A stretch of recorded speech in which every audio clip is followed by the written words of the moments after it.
Viewers welcome to Wavy Creations. இன்னைக்கு என்ன topic பார்க்க போறோம்னா வெயிட் கெயின் பண்ணக்கூடிய ஹை கலோரி ஃபுட்ஸ் தான் இன்னைக்கு வீடியோவில் பார்க்க போகிறோம்.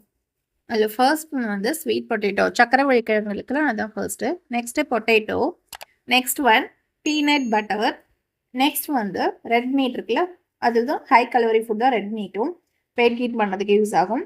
நெக்ஸ்ட்டு வந்து ஃபேட்டி ஃபிஷ் இருக்குல்ல, அதுவும் வந்து ஹை கலோரி ஃபுட் தான். நெக்ஸ்ட்டு பார்த்தீங்கன்னா அவகாடோ ஃப்ரூட் இருக்குல்ல, பட்டர் ஃப்ரூட்டு, அதுவும் அது ஹை கலோரி ஃபுட் தான். நெக்ஸ்ட்டு டார்க் சாக்லேட் எல்லாமே வந்து ஹை கலோரி ஃபுட்ஸ் தான். நெக்ஸ்ட்டு மில்க் ப்ராடக்ட்ஸ் எல்லாமே வந்து வெயிட் கெயின் பண்ணதுக்கு ரொம்பவே யூஸ் ஆகும். நெக்ஸ்ட் பார்த்தீங்கன்னா எக்கு, ஹோல் எக்கு. நெக்ஸ்ட் பார்த்தீங்கன்னா ரைஸில் வந்து கார்ப்ஸ் அதிகமாக இருக்கிறதுனால அதுவும் வந்து ஒரு ஹை கலோரி ஃபுட் தான். நெக்ஸ்ட் பார்த்தீங்கன்னா banana all type of banana. Next one இல்லை நெக்ஸ்ட் பார்த்தீங்கன்னா ஹோல் கிரெயின் பிரெட் இருக்குல்ல, அதுவும் ஹை கலோரி ஃபுட் தான். அதில் நெக்ஸ்ட் பார்த்தீங்கன்னா சோயா சங்க்ஸ், அதில் ப்ரோட்டீன் அதிகமாக இருக்கிறதுனால மசில் கெயின் பண்ணுறதுக்கும் ரொம்பவே யூஸ் ஆகும். கலோரிஸும் அதில் ரொம்பவே ஜாஸ்தி. ஓகே ஃப்ரெண்ட்ஸ், இந்த வீடியோ உங்களுக்கு யூஸ்ஃபுல்லாக இருந்துச்சுன்னா நம்ம சேனல் லைக் பண்ணுங்கள், ஷேர் பண்ணுங்கள், சப்ஸ்கிரைப் பண்ணுங்கள் ஃப்ரெண்ட்ஸ். தேங்க்யூ.